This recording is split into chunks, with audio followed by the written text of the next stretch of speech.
ஓம் ஸ்ரீ சாய்ராம். எல்லோரும் இன்புற்றிருக்க நினைப்பதுவே இல்லாமல் வேறொன்றறியேன் பராபரமே. நாம் இப்பொழுது ஸ்ரீ கருட புராணத்தில் பிரேதகாண்டம் வாசித்து கொண்டிருக்கிறோம். போன பாகத்தில்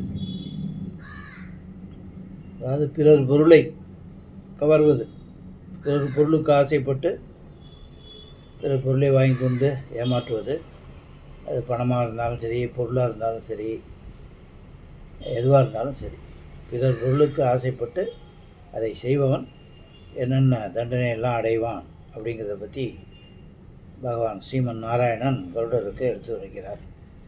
அதனால் தனக்கு என்ன கிடைச்சதோ அதை வச்சு திருப்தி அடைஞ்சிட்டு பிறர் பொருளுக்கு ஆசைப்படக்கூடாது. உடனே வாங்கினா எப்படியானு கஷ்டப்பட்டு அதை அடைக்கணும். அதுமாரிலாம் பாக்கி வைக்கக்கூடாது.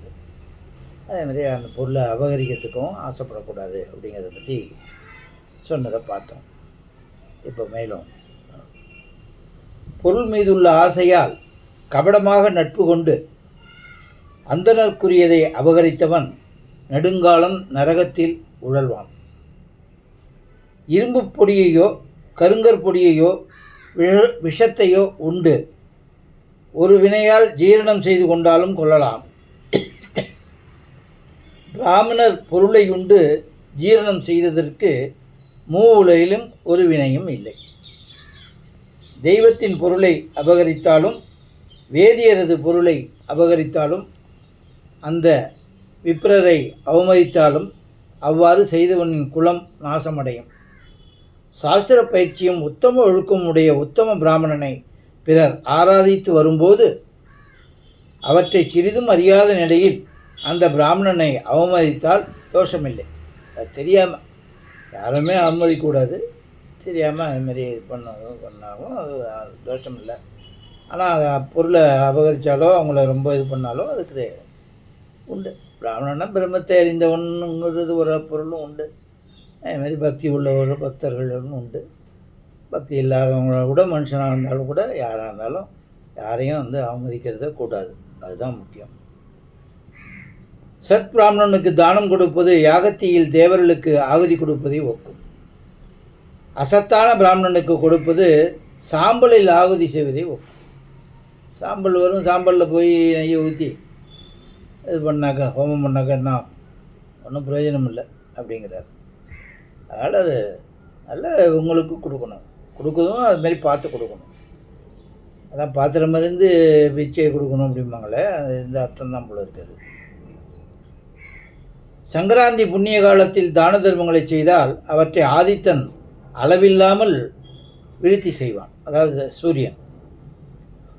இரு பிறப்பாளருக்குரிய 6 தொழில்களில் ஓதுவித்தலும், இரு பிறப்பாளர் தான் இந்த பிராமணர் சொல்லுவாங்க. பிறக்கும்போது ஒரு பிறப்பு, அதுக்கப்புறம் இந்த உபநயனம்னு ஒன்று ஆகுது இல்லையா, பூணல் போடுறாங்கள்ல, அது 2வது பிறப்பு. இரு பிறப்பாளருக்குரிய 6 தொழில்களில் ஓதுவித்தலும் யாகம் செய்வித்தலும் தானம் ஏற்றலும் ஆகிய 3 தொழில்களில் தானம் வாங்குதலில் தோஷமில்லை. வாங்குவதால் உண்டாகும் பாவம் ஸ்நான ஜபங்களால் நிவர்த்தியாகும். ஜபம் இதெல்லாம் பண்ணுவார் இல்லையா, அதனால் அது மேல் இருந்தால் கூட அதெல்லாம் சரியாகிவிடும். மற்ற 2 வருகின்ற பாவம் நிவர்த்தி ஆவது என்பது அரிது.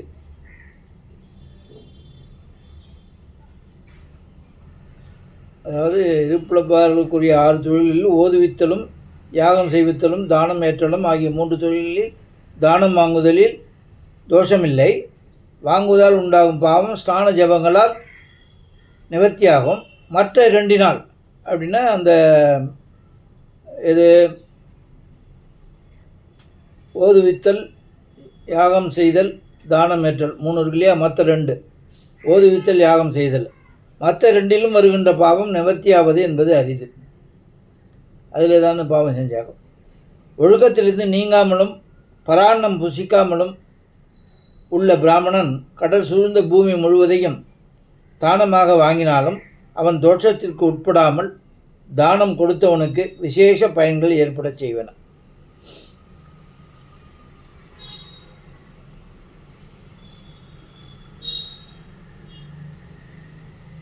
வாசுதேவன் வினதையின் மகனாகிய கருடனை நோக்கி கூறலானார்.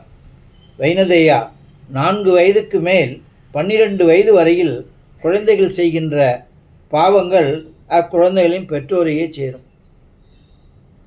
தாய் தந்தையர் இல்லை என்றால் அக்குழந்தைகளை ரட்சிப்பவர்களை சாரும்.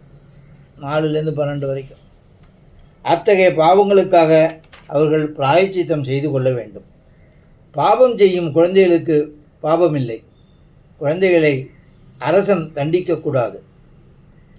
பிணியால் பீடிக்கப்பட்டு ஸ்நானம் செய்ய முடியாமல் இருப்பவனுக்கு அசௌசம் நேர்ந்தால், அசௌசம் இல்லாத ஒருவன், அதாவது தீட்டு இல்லாத ஒருவன் பத்திரவர்த்தி ஸ்நானம் செய்து ஓராவர்த்தி அவனை தீண்டி மீண்டும் அவ்வாறு பத்திரவர்த்தி ஸ்நானம் செய்து பத்திரவர்த்தி தீண்டுவானாயின் அவன் சுத்தனாகிறான். அதாவது பகவான் இல்லை என்று பிதற்றுவோன் யாவனோ அவன் மகா பாவி ஆவான்.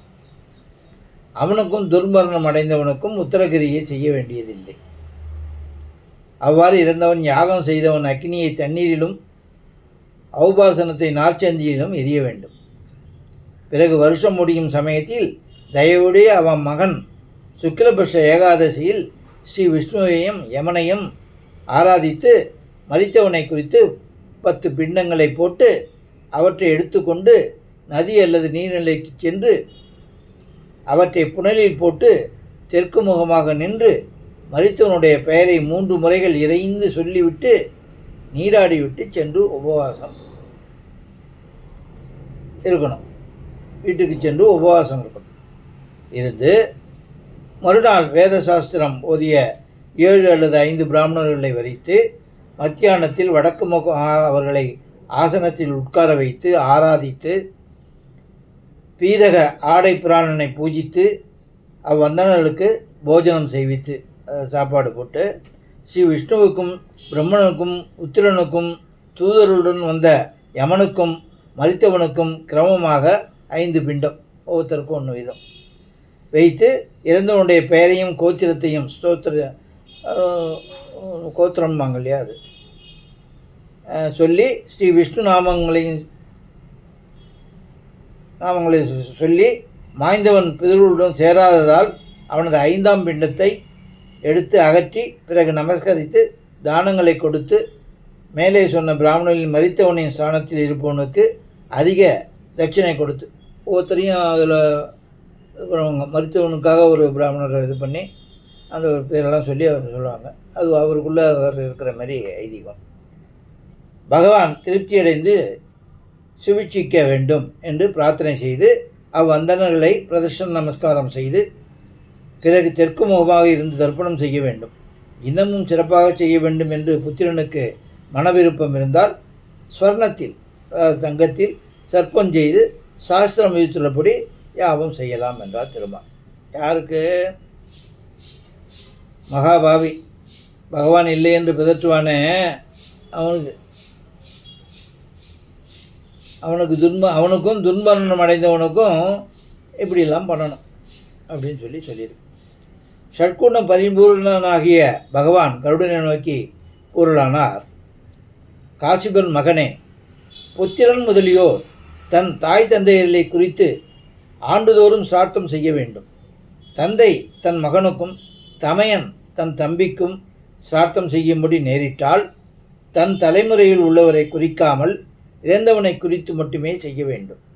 அசௌசம் விருத்தி முதலியவை நேரிட்டால் அவை நீங்கிய தினத்தில் சிரார்த்தம் செய்ய வேண்டும்.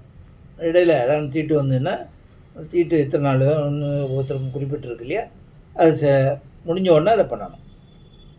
மரித்தவனுக்கு கிருத்தியம் செய்யும் பொழுதே சவிட்டீகரணம் செய்யாமல் மாசிகம் மட்டுமே செய்து வரும்போது அசௌசம் நேர்ந்து மாசிகம் நிறுத்தப்படுமானால், மாதம் பண்ணுறது, அந்த மாசிகத்தை மறுமாசிகத்தோடு சேர்த்து செய்ய வேண்டும். சவிண்டீகரணம் செய்து மாசிகம் செய்யப்பட்டு வந்தால், சவிண்டீகரணம் அந்த இது 11ஆவது நாள் இறந்து பண்ணுவாங்க, அது சவிண்டீகரணம் செய்து மாசிகம் செய்யப்பட்டு வந்தால் அசௌசத்தால் நின்ற மாசிகத்தை அந்த அசௌசம் நீங்கிய தினத்தை செய்யலாம். ஏன்னா இது செஞ்சுருக்கும்போது நடுப்புற ஏதாவது தீட்டு வந்தால் எப்படி செய்யணும் அப்படிங்கிறத விளக்குறார். பூணூல் பூணாத புத்திரன் சிரார்த்தம் செய்யும்படி நேரிட்டால் சங்கற்ப விதானத்தோடு செய்ய வேண்டும். ஒரே காலத்தில் தேசாந்திரத்தில் பலர் இறந்தார்கள் என்று கேள்வியுற நேரிட்டால் யாவன் இறந்தான் என்று முன்பு கேட்டானோ அவனுக்கு முன்னதாகவும் மற்றவருக்கு பிறகும் கிரியைகளை செய்ய வேண்டும். அதாவது சேத்ராடனம் போகிறாங்க, அப்போ அவங்க செத்து போயிட்டாங்கன்னாக்கா அதுக்கு சொல்கிறாங்க. ஒரே காலத்தில் தேசாந்திரத்தில் பலர் இறந்தார்கள் என்று கேள்வியுற நேரிட்டால் போனவங்களில் யாவன் இறந்தான் என்று முன்பு கேட்டானோ, இத்தனை செத்து போயிட்டாங்க, இன்னார் செத்து போயிட்டாங்கன்னு யார் முதல்ல கேட்குறானோ அவனுக்கு முன்னதாகவும் மற்றவருக்கு பிறகு. தேசாந்திரம் போனவங்க 2-3 பேர் செத்து போயிட்டாங்கன்னாக்க முதல்ல யார் பேர் வந்து கேட்குறதோ அவனுக்கு முதல்ல பண்ணணும், அப்புறம் மற்றவங்களுக்கு கிரியைகளை செய்ய வேண்டும். தினம் தெரிந்து மாதம் தெரியாவிட்டால் ஆடி, புரட்டாசி, மார்கழி, மாசி ஆகிய இந்த மாதங்களில் கிருஷ்ணபட்சத்தில் அஷ்டமியிலாவது அமாவாசையிலாவது செய்யலாம். எனக்கு தெரியாது இல்லையா என்றைக்கு போனாருன்னு, அதுக்காக. தேசாந்திரத்தில் ஒருவன் இறந்தால் அவன் இறந்த தினமாவது மாதமாவது தெரியாவிட்டால் அவன் தேச யாத்திரைக்கு புறப்பட்ட திதியில் செய்ய வேண்டும். என்றைக்கு புறப்பட்டாரோ அன்றைக்கி என்ன திதியோ அதை எடுத்துக்கணும் கணக்கு. ஒரு குடும்பத்துக்கு தலைவனாக இருந்தவன் அவனை சார்ந்த சிலரோடு தேசாந்திரம் சென்றபோது அவரில் ஒருவன் இறந்து விட்டால் அந்த தலைவன் அங்கேயே அசௌசம் அனுஷ்டித்து பிறகு மனைக்கு வருவானானால் அந்த காலத்தில் அவனது புத்திரன் வேறு ஒருவனுக்கு சிரார்த்தம் செய்து கொண்டிருந்தால் வந்த தலைவன் சிரார்த்தம் செய்து முடியும் வரையில் சற்று தூரத்தில் இருந்து பிறகே வீட்டுக்கு வருதல் வேண்டும். சேத்ராடனம் போகிறாரு உறவினரோட, ரெண்டு தாயாதிகள் அவங்களோட பங்காளிகளோட போகிறாருன்னு வச்சுக்கோங்க. அதில் ஒருத்தர் செத்து போயிட்டார். அவர் அங்கே எல்லாம் காரியெல்லாம் பண்ணிட்டு இங்கே வராரு. இங்கே புத்திரனும் யாரோ அம்மா இல்லைன்னு வச்சுங்களேன், அம்மாவுக்கு பண்ணிகிட்ருக்காரு அப்படின்னாக்கா இவர் உள்ளே போகக்கூடாது. சற்று தூரத்தில் இருந்து இதெல்லாம் முடிஞ்ச பிறகே போக வேண்டும் என்று பகவான் ஸ்ரீமன் நாராயணன் கருடனுக்கு யார் யாரை எப்படி இது பண்ணால் எப்படி போகணும் அப்படிங்கிறத பற்றி, என்னென்ன செய்யணும் அப்படிங்கிறத பற்றி விளக்கியிருக்காரு. இதோடு தொடர்ந்த பாகத்தை முடித்து பிறகு பார்ப்போம். ஓம் ஜெய் சாய்ராம்.